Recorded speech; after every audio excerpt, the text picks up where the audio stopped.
Hello guys, आप इस video में देखेंगे कि किस तरीके से हम इक्वेशन ऑफ मोशन को अलग अलग मेथड से प्रूव कर सकते हैं।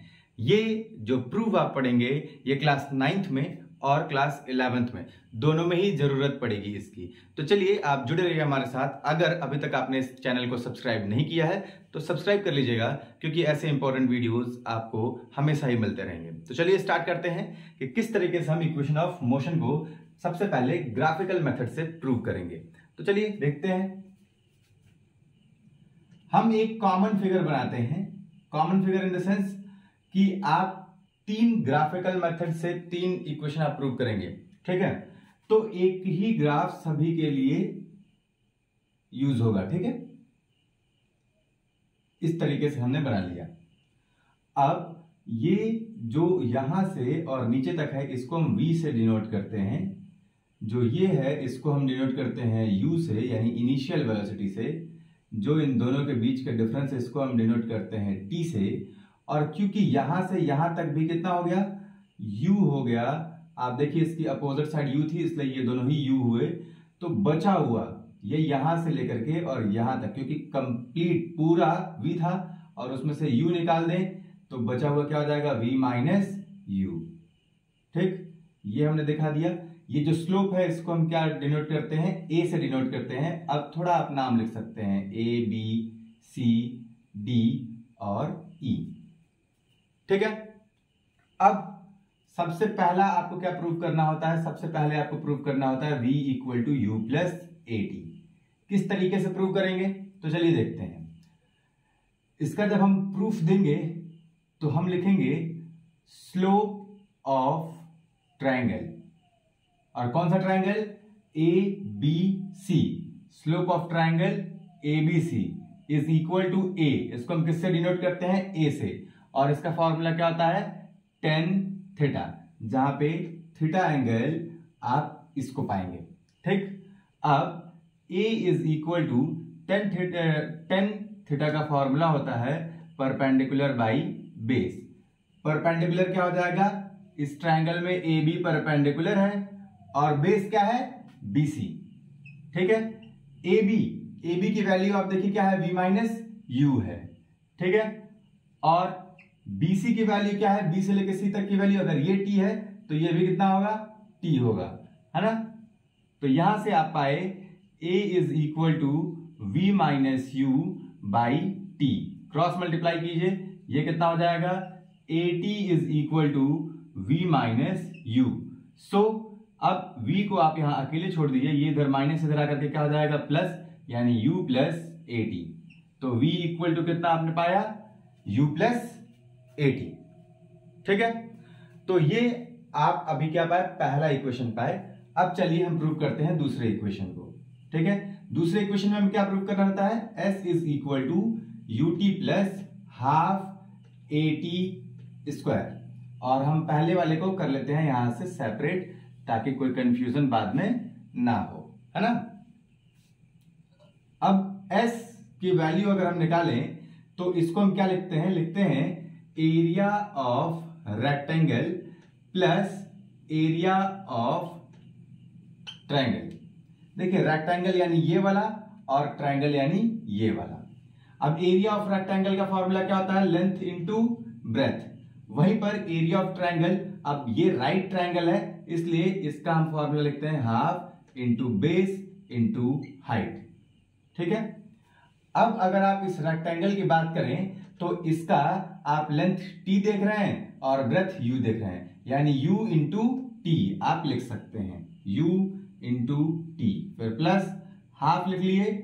इस ट्रायंगल का आप देखिए तो बेस आपको कितना मिल रहा है, बेस मिल रहा है t, ठीक। तो हमने t लिख लिया है। उसके बाद से हाइट कितना है, v माइनस यू, ठीक। अब आप अगर पहले इक्वेशन के हेल्प से यदि आप देखें तो यहां पे क्या होता है, u प्लस ए टी की वैल्यू कितना है, v है, ठीक। अब इसको आप उधर ट्रांसफर करेंगे तो u इज इक्वल टू क्या हो जाएगा, v माइनस यू। सॉरी, अब आप u को यदि उधर ट्रांसफर करें तो v माइनस ये हो जाएगा u is equal to a t, ठीक है। ये प्लस है उधर जाएगा माइनस हो जाएगा, v minus u that is equal to 80।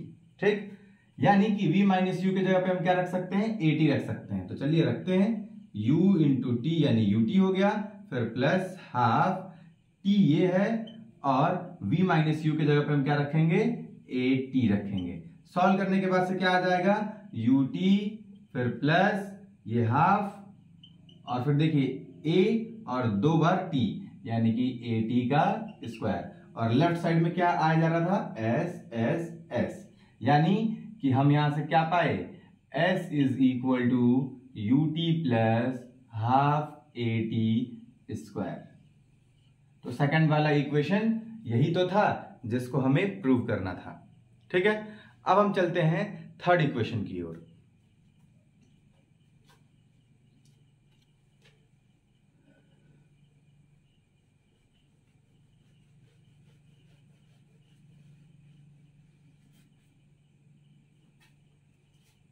अब थर्ड इक्वेशन में हमें क्या प्रूव करना होता है, थर्ड इक्वेशन में हमें प्रूव करना होता है v square minus u square is equal to 2as।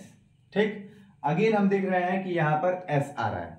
ठीक, और s के लिए एक बार हमने लिया था रेक्टेंगल और एक बार हमने लिया था ट्राइंगल। किस इक्वेशन को प्रूव करने के लिए, हमने लिया था सेकंड इक्वेशन को प्रूव करने के लिए। अगर आप थोड़ा ध्यान से देखें तो ये रेक्टेंगल और ट्रायंगल मिल करके एक शेप बना रहे हैं, एक क्वाड्रिलेटरल का टाइप बना रहे हैं। कौन सा क्वाड्रिलेटरल का टाइप, ट्रेपीजियम, जिसमें अपोजिट एक पेयर ऑफ साइड क्या है, ये पैरेलल है, और जो दूसरे पेयर हैं ये नॉन पैरेलल हैं, और यही ट्रेपीजियम होता है। तो S इज इक्वल टू हम लिख सकते हैं एरिया ऑफ ट्रेपीजियम।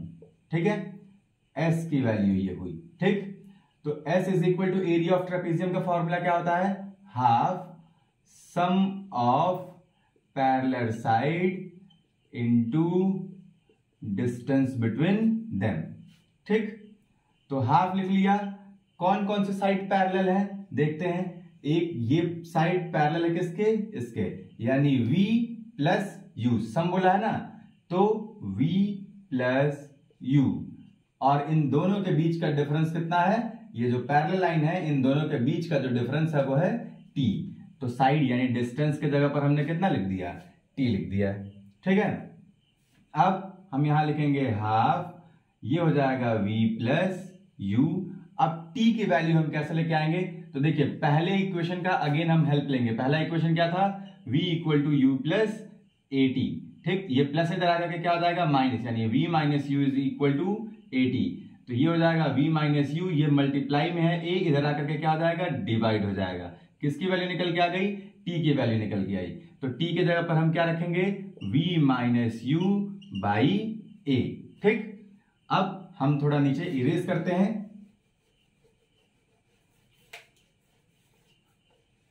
ठीक, और इधर हमारा था s, हम इधर s को लिखते हुए आ रहे थे।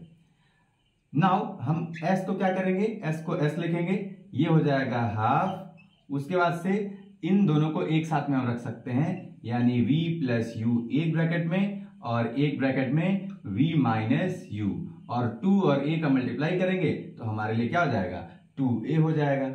ये देखिए a plus b, a minus b किसका फॉर्मूला होता है, ये होता है a का स्क्वायर माइनस b का स्क्वायर, और ये इधर मल्टीप्लाई है, सॉरी इधर डिवाइड है, इधर जाकर के ये मल्टीप्लाई हो जाएगा, यानी 2as। ठीक, तो v square minus u square equal to 2as। ये थर्ड इक्वेशन है जिसको हमने प्रूव कर दिया। किस मेथड से ये सारा प्रूफ हुआ है, ये सारा ही प्रूव हुआ है ग्राफिकल मेथड से। अब हम चलेंगे किस मेथड की ओर, अब हम जाएंगे न्यूमेरिकल मेथड की ओर। न्यूमेरिकल मेथड है ना, ये पहला मेथड था जो कि क्लास 9th में भी काम आने वाला है और क्लास 11th में भी काम आने वाला है। लेकिन अब अगला जो मेथड हमको प्रूव करना है वो कौन सा मेथड प्रूव करना है, न्यूमेरिकल मेथड। न्यूमेरिकल मेथड है ना, तो चलिए अब न्यूमेरिकल मेथड हम प्रूव करते हैं। आपको पता होगा सबसे पहला इक्वेशन क्या था, v equal to u plus 80। ठीक, अब चलिए हम प्रूफ करेंगे इसको। एज वी नो दैट, जैसा कि हम जानते हैं। ठीक, एक्सेलरेशन का डेफिनेशन क्या होता है? Rate of change of velocity, यानी acceleration is equal to dv by dt होता है। यानी कि ये वेलोसिटी में चेंजेस, और वेलोसिटी में चेंजेस का मतलब final velocity minus initial velocity upon time. तो a is equal to v minus u by t. Cross multiply करेंगे तो क्या हो जाएगा? ये हो जाएगा at is equal to v minus u. ये इधर माइनस है, इधर आकर के क्या हो जाएगा? प्लस, यानी u प्लस इधर ऑलरेडी at था इज इक्वल टू v। क्या प्रूव हो गया? v is equal to u plus at। पहला इक्वेशन यहां से प्रूव हो गया। ठीक, अब हम दूसरे इक्वेशन को प्रूव करने की ओर चलेंगे। क्या था दूसरा equation? s is equal to ut plus half at square. ठीक है, अब चलिए इसको प्रूव करते हैं। कैसे इसको प्रूव करेंगे चलिए देखते हैं। तो एक फॉर्मूला होता है कि displacement is equal to average velocity into time. याद रखेंगे, average velocity into time. Average velocity का फॉर्मूला क्या होता है? ये होता है u plus v by two, यानी कि initial velocity plus final velocity upon two, और इनटू यहां पर क्या लिखना है? t, यानी कि टाइम लिखना है। ठीक, अब इसके बाद से हमें क्या करना है? अब इसके बाद से हम s को s ही लिखेंगे, यहां u को हम u ही लिखेंगे, लेकिन v की वैल्यू हम इक्वेशन नंबर 1 से पुट करेंगे। v की वैल्यू कितना है? u plus at। तो हम यहां पर v की जगह पे क्या लिखेंगे? u प्लस at, और अपॉन नीचे कितना है? 2, और इन सब का मल्टीप्लाई किससे करना है? इन सब का मल्टीप्लाई हमें करना है t से।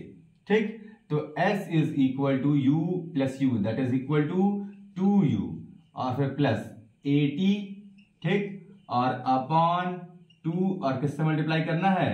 t से मल्टीप्लाई, और ये t से मल्टीप्लाई किसका करना है? ये t से मल्टीप्लाई इसके साथ भी करना है और इसके साथ भी करना है। साथ ही साथ एक और भी नियम जानिए कि जब 2 या 2 से ज्यादा टर्म होते हैं और सभी टर्म के फ्रैक्शन में डिनोमिनेटर अगर कॉमन होते हैं तो हम ये इसके साथ भी रख सकते हैं और इसके साथ भी रख सकते हैं। बस हमें ये याद रखना है कि वहां पर साइन हमें वही अप्लाई करना है जो कि गिवन हो, है ना। तो यहां पर हम क्या लिखेंगे?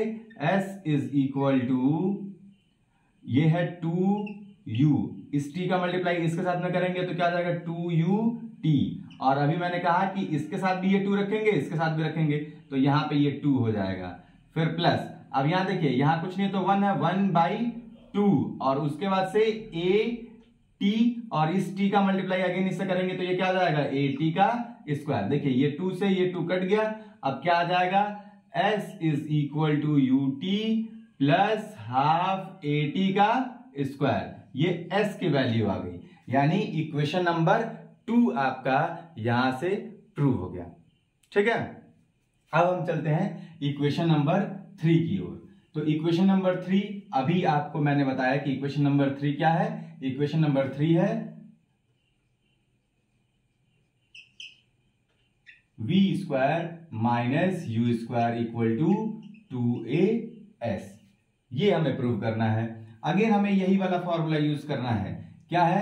s is equal to average velocity into time. Average velocity का फॉर्मूला क्या होता है? v प्लस यू, या फिर u प्लस v बाई 2 और इनटू टाइम। अब टाइम की वैल्यू पहले इक्वेशन से आप निकालिए। कैसे?